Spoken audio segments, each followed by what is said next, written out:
Olá, seja muito bem-vindo à TV DD, seja muito bem-vindo à programação da TV DD. Eu sou Hamilton Nogueira e, como você já sabe, todas as quintas, sempre às 8 da noite, a gente lança uma nova edição do programa Acorda, Nós em Rede, porque a gente acredita que cada um é um nó fundamental nessa imensa rede de conhecimento. Então, estamos aqui, portanto, valorizando a cultura, valorizando os bons conteúdos e valorizando você. Nosso tema para a conversa hoje é humanismo, literatura e direito. E a gente convidou, está aqui, tem o prazer de estar aqui conosco, na boa companhia do professor, escritor e juiz federal Danilo Fontinella, que eu dou as boas-vindas e agradeço imensamente a disponibilidade de conversar sobre esses assuntos muito interessantíssimos, que é humanismo, literatura e direito, mas de uma forma muito correlacionada. Eu sei que o senhor está lançando um livro, não é o primeiro, tem uma ampla divulgação, uma ampla produção acadêmica e de conteúdo, mas o que me chama a atenção é o fato de ser um livro infantil. É isso, doutor? Seja muito bem-vindo. É um prazer nosso, eu agradeço muito o convite da TV DD, do Hamilton.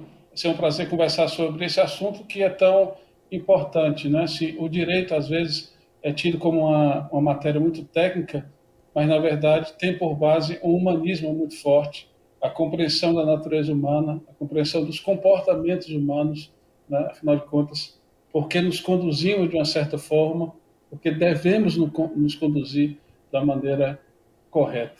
Vai ser um prazer conversar com todos. Doutor, me explique por que esse viés dos livros infantis. E dentro da sua produção, quantos livros você já lançou? Como é que está essa produção? Aí eu não me refiro a artigos acadêmicos, eu estou me referindo somente a esse recorte literário. Assim, a literatura e direito têm uma proximidade muito grande, né? Afinal de contas, as duas áreas tratam de pessoas, né, de comportamentos, de como as pessoas agem ou como deveriam agir. Literatura e direito já é muito frequente esse link, essa ligação, essa composição. A escolha pelos livros infantis, na verdade, assim, é um desejo de aproximar mais as crianças daquilo que a gente acha importante, né? Esse é o segundo livro. O primeiro livro é com a idade muito tenra, chama O que a gente tem, é sobre as partes do corpo, Sim. com um final inclusivo, né? O final do livro trata sobre pessoas com deficiência, crianças autistas, depressivas, ansiosas, e que fala da maneira, em geral, de como todos somos iguais, né? Essa questão inclusiva. O segundo livro, esse mais recente, chama O Tesouro de Fortaleza, já trata da nossa cidade especificamente, dos pontos turísticos históricos, numa história de um avô, seus netos e um bode que é o descendente do bode Do ioiô. ioiô. Tá, e por que no primeiro livro me chama a atenção o fato de ser um assunto delicado e, por ser delicado, muito necessário. Esse é o primeiro? Esse é o primeiro. O que a Que a gente gente tem. tem. Tá. Esse é de que ano, doutor? No ano passado, Então, ambos feitos em época de pandemia. exato, na época de pandemia. Por que a escolha do tema? No tema desse aqui, de inclusão, Eu me refiro ao primeiro. pois é, na verdade sou professor do mestrado da Unicef e tive uma orientanda que escreveu sobre autismo, né? Fabiana Fara. Escreveu um livro muito bom, foi publicada a dissertação dela sobre autismo e daí motivou, conhecendo mais de perto esse universo de pessoas com deficiência, a escrever esse livro, mais de inclusão. Eu, na verdade, convivo com uma pessoa com deficiência há mais de 40 anos. Foi meu primeiro professor de natação, um professor de natação chamado Getúlio Cordeiro, que é muito conhecido como GG. Ele ensinava no circo militar. E ele é paraplégico de uma perna, e mesmo assim foi para 3 Paralimpíadas. É um fato até não muito conhecido aqui no Ceará, Verdade, que um cearense ter ido para 3 Paralimpíadas, né? Isso verdade. na época dos anos 60. E essa amizade com ele, que perdura até hoje, eu comecei a nadar com ele com 8 anos de idade, somos amigos até hoje, ele foi padrinho do meu casamento, tive com ele semana passada, então assim, motivou a escrever esse livro para aproximar mais as pessoas, né, de todos que têm deficiência e mostrar que todos somos iguais. E no finalzinho do livro é que fala sobre isso, que nem todo mundo tem olhos verdes, nem todo mundo que tem orelhas escuta, mas sempre todo mundo tem um coração para amar. Essa é a frase final do livro. E o que o senhor tem a dizer a respeito de aceitação do livro? O que o senhor percebeu, o que o senhor sentiu? O livro ainda está... Esse processo de edição é um processo para criança, é um processo longo até, sabe? Mais do que eu pensava. Porque, principalmente tratando-se de partes do corpo, tem toda uma questão que são examinadas e reexaminadas por pedagogos, por professores, para não causar nenhuma espécie de adiantamento na criança, sabe? Entendi. Tem muito isso. Esse livro foi lançado ano passado, está em apresentação para as escolas, porque todo o sistema de escola, você apresenta um livro para eles adotarem no ano que vem, sabe? Sim. Então, foi no finalzinho do ano passado que saiu esse livro, dezembro para janeiro desse ano, e ainda está em processo de divulgação nas escolas. Mas está à venda, né, nas plataformas de livrarias. A citação está sendo bem interessante, principalmente por essa questão de inclusão. No segundo, eu costumo dizer, isso é uma impressão minha, posso estar equivocado, mas a impressão minha é que o cearense não conhece bem o Ceará, fortalezense não conhece bem a sua cidade, a gente se desloca ou convive no máximo 3 a 4 bairros, e é dentro de um carro e pouco anda em calçada. A cidade tem espaços que favorece, tem outros que definitivamente não. E aí eu imagino que isso, se eu estiver equivocado, se eu ficar à vontade para me corrigir, acredito que isso seja pelo menos uma fração do que o motivou no segundo livro. Estou certo ou errado? Está completamente certo. O segundo livro é esse, né? É o Tesouro de Fortaleza, que narra, então, o caminhar, a procura de um tesouro em Fortaleza, de um avô, seus 2 netos e o bode Yuyu, que é o descendente do bode Ioiô, né? Nessa brincadeira que a gente faz. E é justamente isso que você falou. A gente tenta, nesse livro, aproximar Fortaleza das crianças. Como você disse, assim, nós temos essa deficiência, né? A gente, como cearense, a gente pode falar, né? Não deixa os outros falar, né? A gente Isso. fala. Nós temos uma cidade linda, linda mesmo.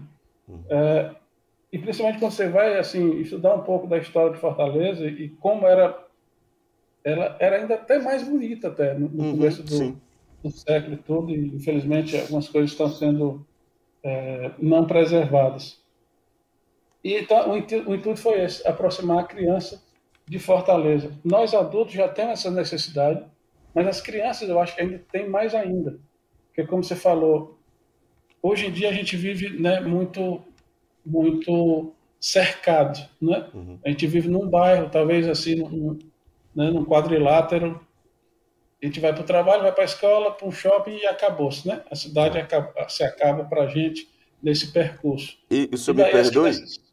O senhor me perdoe, mas esquecendo a época de pandemia, sem home office, mas até o trajeto casa para o trabalho, a gente não enxergava mais a cidade. Você vive dirigindo ali e não para olhar quantidade de placas, se diminuiu, se prédios históricos, aquilo tudo parece que causou uma cegueira na gente, né? É verdade. Nós temos nossas deficiências, né? Assim, a gente anda por ruas nominadas que a gente não sabe nem quem foram. Né? Exatamente. Assim, quem foi Antônio Salles, quem foi Desembargador Moreira, Azevedo quem Bolão. Foi... Isso. Nós não sabemos, infelizmente.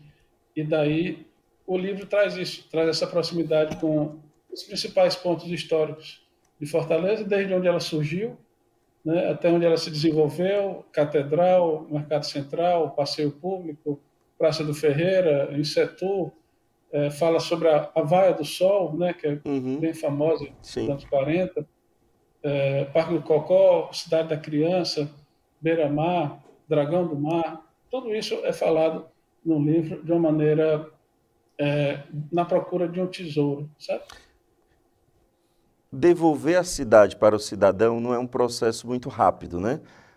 houve uma série de omissões, eu também não quero entrar nos porquês, não é o nosso foco, mas houve uma série de problemas históricos de ocupação irregular e esse tipo de coisa. Eu imagino que o seu olhar seja mais crítico, porque o senhor conhece ali a letra da lei, vê que algo não foi cumprido e deve ser um processo crítico mais doloroso. O jornalista também tem esse olhar crítico em relação à cidade. É da nossa natureza também, embora a gente não conheça a lei, obviamente como o senhor conhece. Como é que é isso? Como é que o senhor sabe a lei, sabe que tem uma ocupação desordenada, ter gosto pela história, saber que essa ocupação não deveria ser...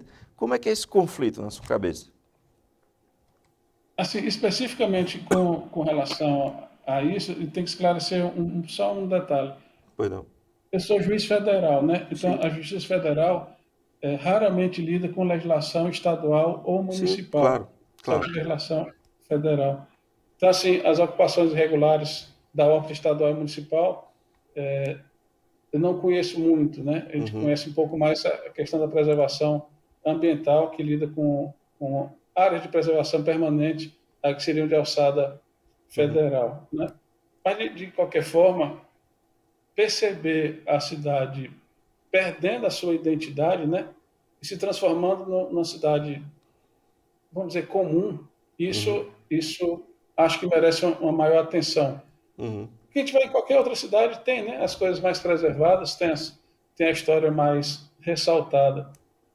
Ali mesmo, no nosso centro da cidade, né, a Praça da Sim. Lagoinha, tem tanta história ali, né, a casa vizinha, a Casa de Saúde César Carlos, também muita história. E né, a gente tem ali alguns monumentos, temos um herói mesmo, um rapaz, né, que salvou muita gente de um incêndio ali da Casa de Saúde César Carlos, que pouca gente sabe, Essa né? história eu não Pouca gente conheço. mesmo. Tem o busto dele lá, né? O rapaz Jucá, o sobrenome dele. Um rapaz de 17 anos que salvou muitas pessoas e morreu no incêndio. Inclusive, a condecoração maior dos bombeiros do Ceará é em nome dele. Não E a conhecia essa gente história. sabe dessa história, né? É. Em frente à Praça da Lagoinha tem a casa do Tomás Pompeu, uma casa linda, né? Mas também pouca gente sabe da história. E por aí vai. Talvez, né, fosse muito interessante. Tem pessoal do Instagram muito competente a respeito disso, né? Que trata sobre a história de Fortaleza, Fortaleza Nobre, Fortaleza Recordações. Tem uns sites muito interessantes que resgatam a nossa história. Para isso, porque a gente só preserva o que a gente conhece, né? Ou Se a gente seja, não conhecer... essa história existe no Instagram, nas plataformas, portanto, mais sedutoras, mais fáceis da gente encontrar. Está lá contada, imagino eu que avançando, né? Não está tudo, mas deve estar sendo produzido. Mas o senhor tem interesse disso, doutor? O público se interessa por isso? Eu acho que falta divulgação, sabe? Falta divulgação. Por exemplo, tem uma história muito bonita que é tratada no livro, é citada nesse livro aqui, que pouca gente conhece também, que é uma história de amor belíssima, né? De um comerciante cearense que se apaixonou por uma italiana e ela não queria vir morar aqui em Fortaleza, né? No começo do século XX, e ele construiu um palácio para ela, literalmente um palácio, né? Que é onde é o centro Luiza Távora, né? Ali Sim, tinha um palácio sim. e que foi também destruído nos anos 70. Mas é isso, a gente não conhece essas histórias, ou pouca gente conhece essas histórias, né, que caracterizam a nossa cidade. E eu acho, particularmente, que a gente só preserva o que a gente conhece. Se a gente não conhecer, se não souber o que aconteceu naquela casa, naquela rua, né, naquele local, Vira mais um. vira mais um. Né? Doutor, o que o senhor lê? Obviamente eu estou esquecendo parte técnica, tá? Eu leio, assim, dizem, né, e eu acho que está certo, que para a gente colocar para fora, a gente tem que colocar para dentro Sim. primeiro, né? Então, assim, literatura normal, assim como se diz, os best-sellers não me atraem muito, Me atrai muito mais a literatura Machado de Assis, né, essa de Queiroz, Sim. essas coisas assim, trazem para a gente muito da nossa história, da nossa narrativa, né? Eu gosto particularmente de autores que narram, sabe, narram muito bem. E é sempre muito interessante, porque a natureza humana permanece nos tempos, né? As invejas, as ambições, as traições, os desejos, né? Os interesses sempre surgem de uma maneira ou de outra, em todos os tempos. Isso é universal. É interessante quanto as tensões sociais aumentaram, as buscas por identidade aumentaram, os direitos de pessoas que eram esquecidas passaram agora a ter mais luz e há uma conflagração e uma busca por ressignificações. E, em paralelo a isso, o Machado de Assis foi ficando mais moderno que nunca. Parece que aquelas vozes que ele tinha antes que pareciam muito sofisticadas, foram ficando modernas, foram ficando cada dia mais fáceis e encontrando mais sentido nessa conflagração que a gente vive. Somos sempre os mesmos, né? A gente só muda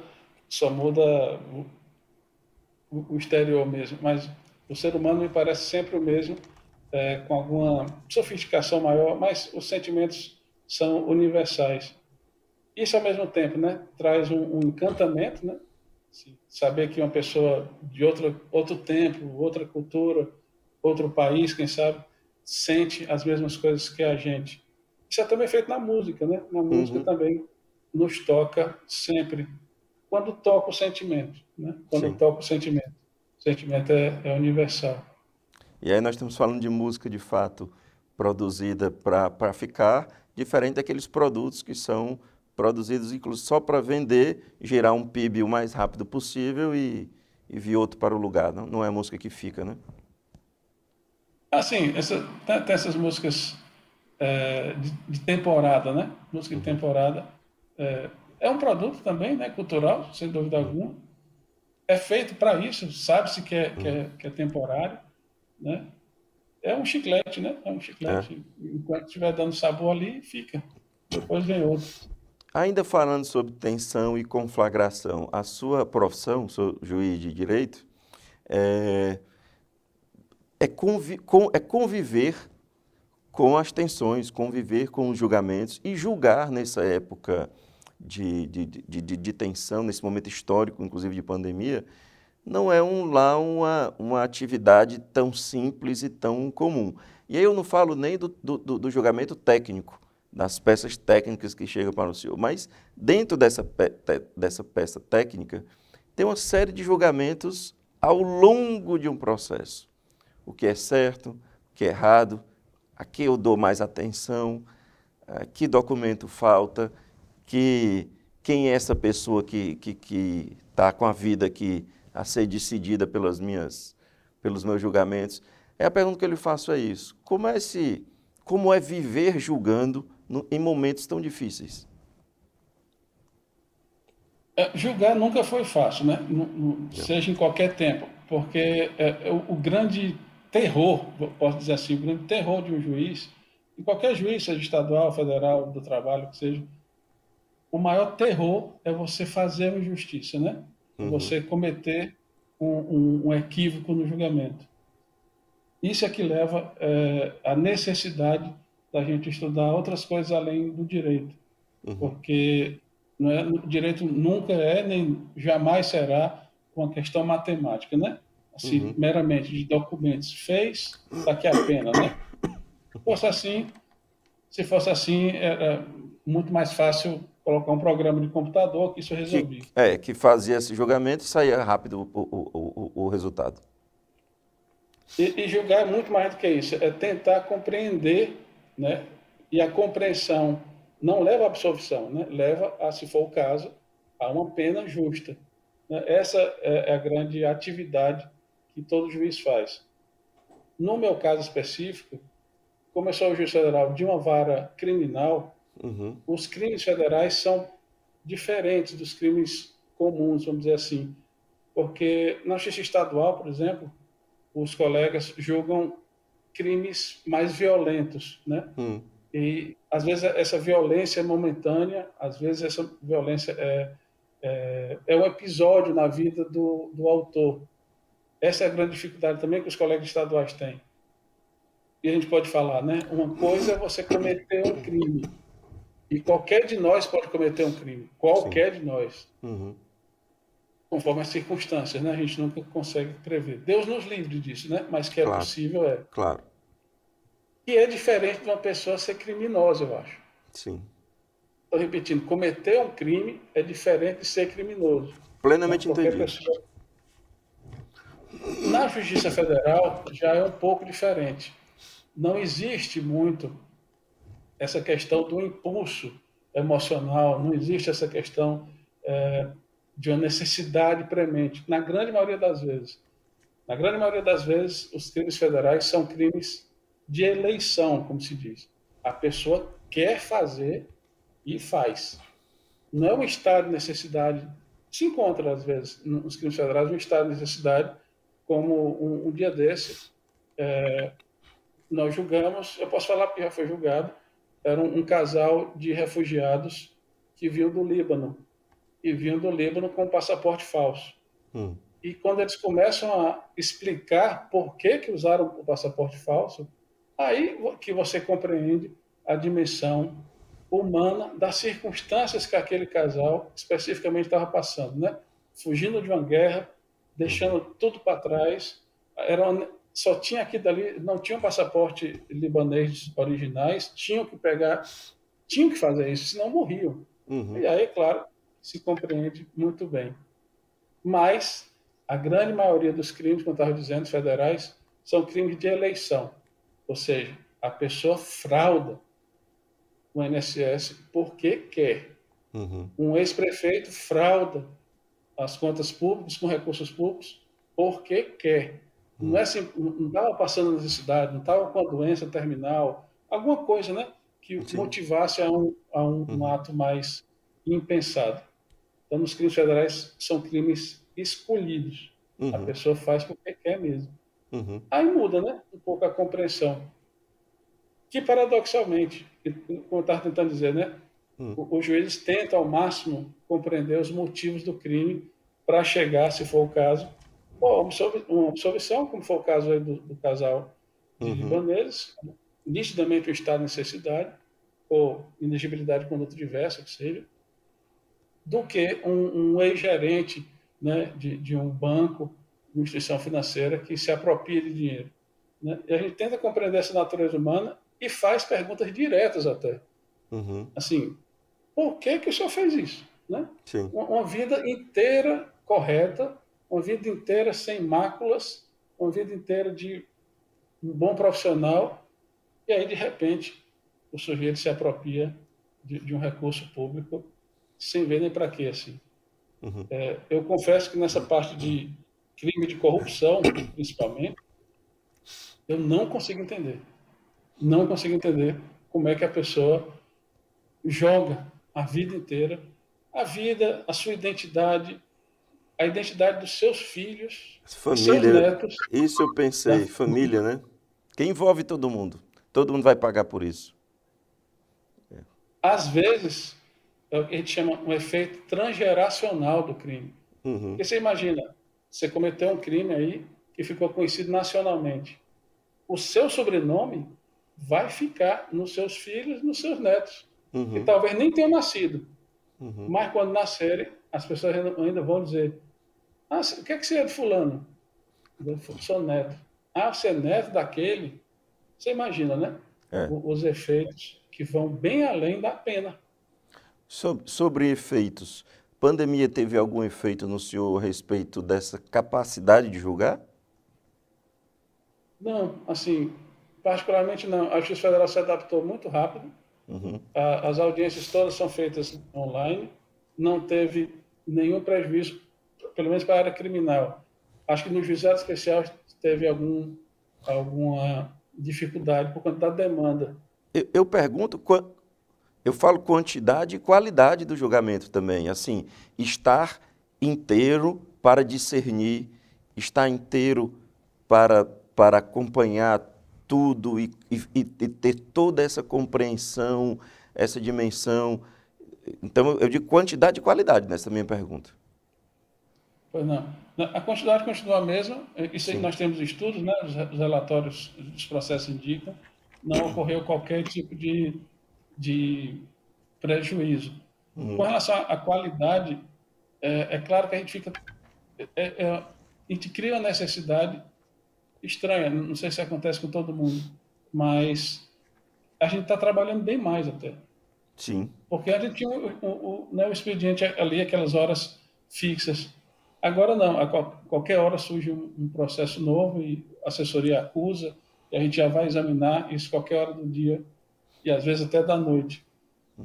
E isso, eu acho que isso tem que se acostumar e dar uma regulada, na verdade. Acho que no Uhum. trabalho tem isso muito bem regulado, né? Com Uhum. relação à iniciativa privada, de limitar até e-mails, né, WhatsApp, de pessoas na iniciativa privada, limitar o horário do expediente. No setor público, nós ainda não temos essa regulação. Acredito que a gente esteja trabalhando até mais, por incrível que pareça. Eu não tenho dúvida disso. Está trabalhando mais e com menos capacidade de saúde, de inteireza para depositar ali aquelas muitas horas e energia no trabalho. Mas aí surge uma contradição, que eu não sei se o senhor concorda comigo. Me parece que nessa época de pandemia, inclusive, o tecnicismo ele foi ainda, que já vinha numa crescente de importância, você ter os rigores matemáticos e as profissões, de fato, mais técnicas, crescendo, e aí com a pandemia, a informática, a TI, tudo isso mais técnico teve uma supervalorização em detrimento do humanismo. Porém, quem explica todas essas questões, todos esses problemas, tudo que ocorre com a humanidade, é o humanismo. Você vai se socorrer na sociologia, vai se socorrer na filosofia, vai se socorrer nas artes.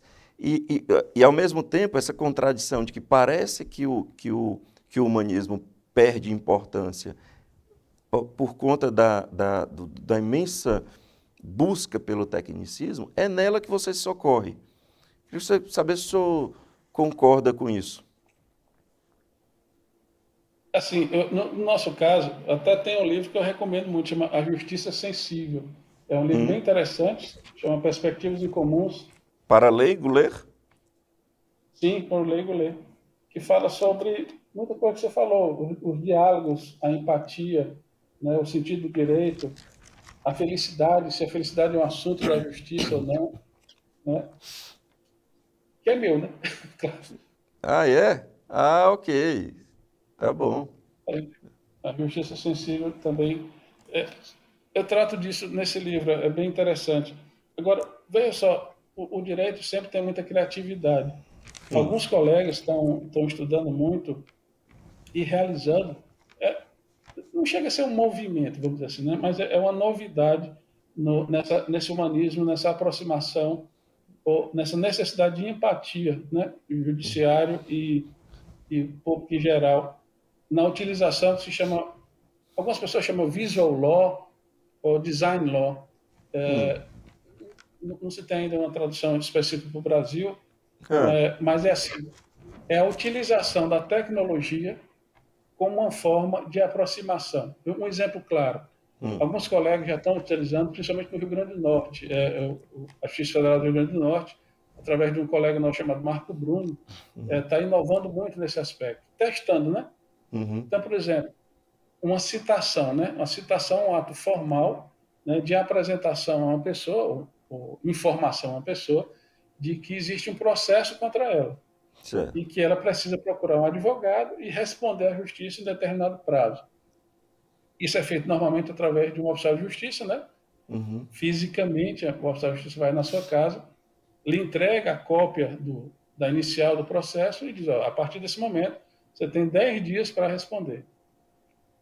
A pessoa que é leiga, que nunca viu aquilo, né, cai para trás, né? O que Sim. é que está acontecendo e tudo.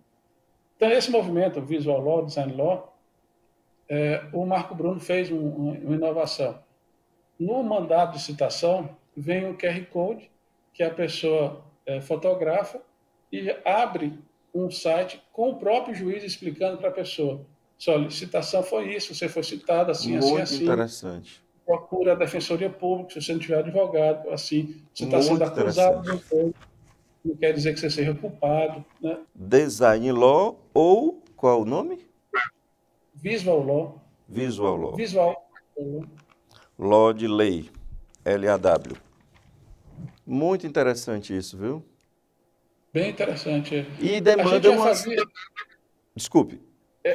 a gente já fazia aqui na 11ª Vara já há alguns anos algo parecido.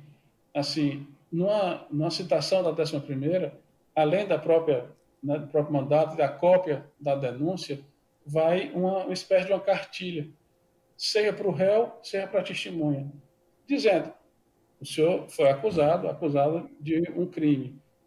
O que é que significa? Quais são os seus direitos? Como é uma audiência? O que é que vai acontecer na audiência? O endereço da justiça é esse? Os ônibus que você chega na justiça são esse? Muito interessante. Chega um pouco antes. O juiz vai perguntar assim: você vai entrar na sala, você vai ver um juiz, um membro do Ministério Público, os advogados, para que a pessoa vá previamente se ambientando, né, à própria justiça. Porque a gente entende, não tem coisa pior do que você chegar num canto, e a gente percebe isso quando a gente viaja, né, para o exterior, Sim. principalmente para países cuja língua a gente não domina, a gente fica assustado, né? A gente não sabe para Sim. onde é que vai, e fica com medo das coisas e tal. Você imagina uma pessoa humilde, né, principalmente as mais humildes, sendo processada criminalmente, né? E aí, esse mundo do juridiquês já é uma distância imensa para o cidadão comum. O mundo da magistratura, ainda outro. Quando o senhor fala do mundo da pessoa humilde, nós estamos falando de planetas distintos. Porque, infelizmente, a mão da história foi muito pesada com o brasileiro pobre, aquele que teve seus direitos mais básicos não atendidos pela nossa incapacidade histórica de dividir o que é de todo mundo. Você imagina, tem um autor francês muito bom que escreve justamente sobre o que você está falando. Chama Antoine Garapon. Ele Hum, até fala no livro dele, um dos livros fala assim: à medida que você vai entrando no fórum, você vai deixando de ser cidadão. é, Você vai entrando pelos corredores e vai virando réu, né? Vai é. virando parte, vai virando algo que é bem menor do que você era antes de entrar. O ambiente, as cores até. Uhum, Se o ambiente tem quadro ou não tem quadro, se o ambiente é insípido, né? Se uhum. é opressor, tudo isso influencia no tratamento da pessoa, né? Na 11ª Vara, que eu sou titular, né, a gente tem uma preocupação muito grande com relação a isso. Desde as placas indicativas, vem desde isso, né, da intimação da pessoa, que vem dizendo, se ela for Uhum. testemunha, por exemplo, vem dizendo, se você for chamado para ser testemunha de um processo, ser testemunha é dizer a verdade, não procure nem ajudar nem prejudicar, fale Uhum. só sobre o que você sabe, vem dizendo bem Uhum. direitinho. Indicação até assim, uma indicação de tudo, né? Uhum. De como chegar, onde esperar, vai ter um funcionário que vai pedir sua identidade, tem um Uhum. funcionário que vai conduzir você até a sala de audiência. E é também a orientação na 11ª Vara, de todos os funcionários, estagiários, todo mundo. Entrou na 11ª Vara, todo mundo é senhor e senhora, Corretíssimo. independente de idade, Corretíssimo. independente de qualquer coisa. De condição social, corretíssimo. Condição social, a forma de apresentação.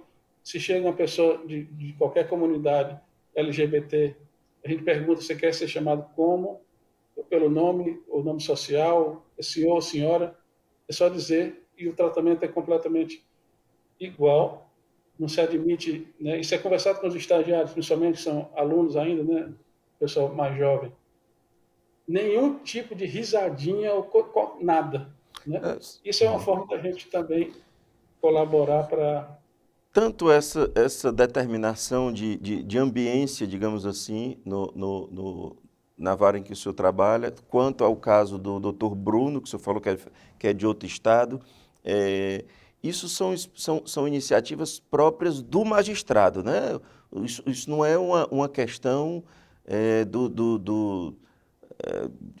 que seja institucional, são magistrados determinam isso.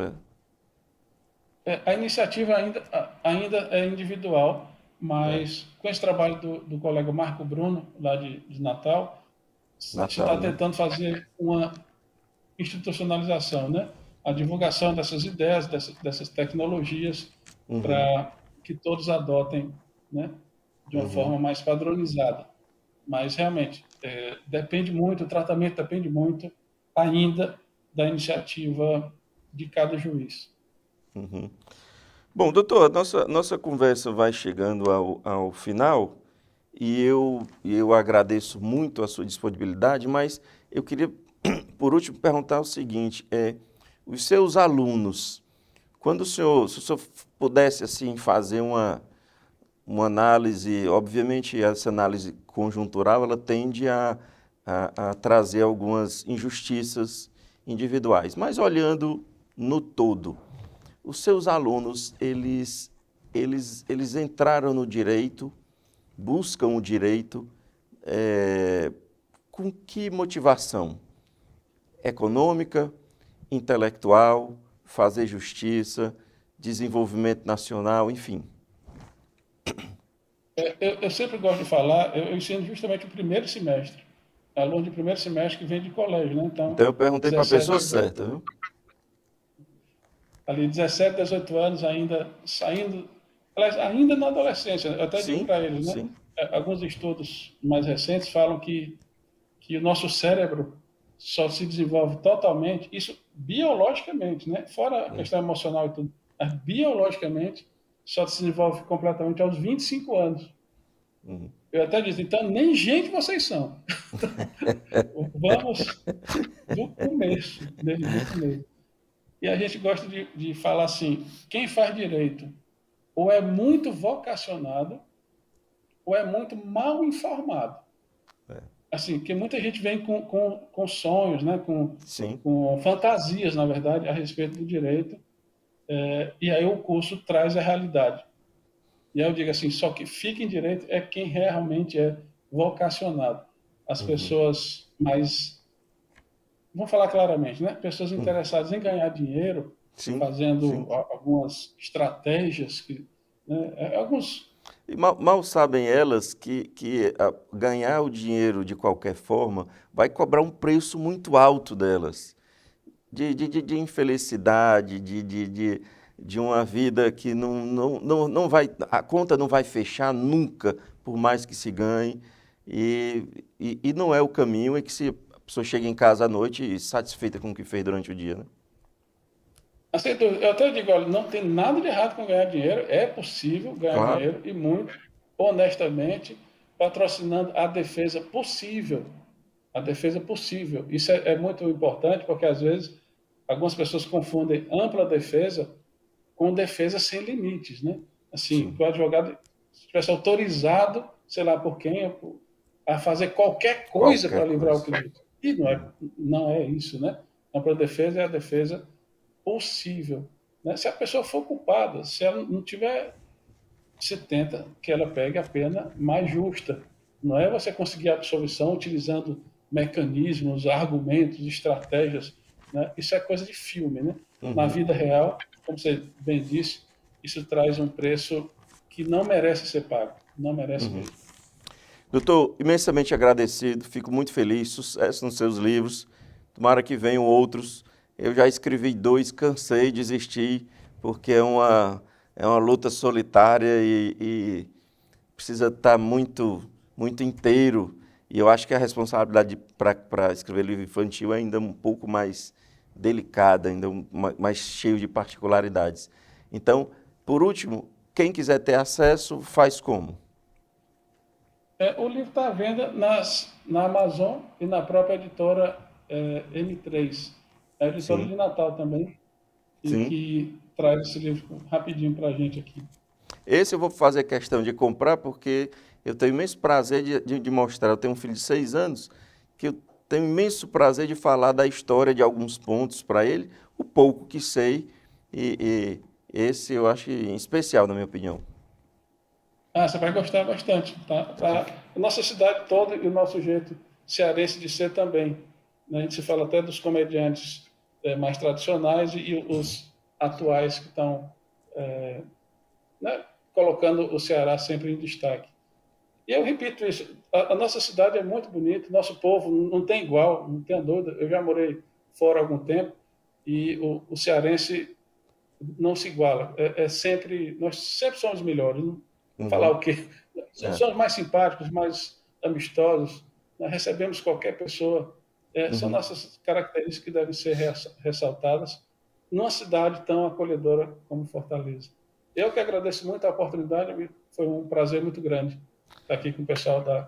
Estamos disponíveis, sempre que o senhor quiser, estamos disponíveis para a gente bater outros papos a respeito de várias pautas que o senhor achar que vale e que a gente pode fazer avançar, ajudar as pessoas com conhecimento.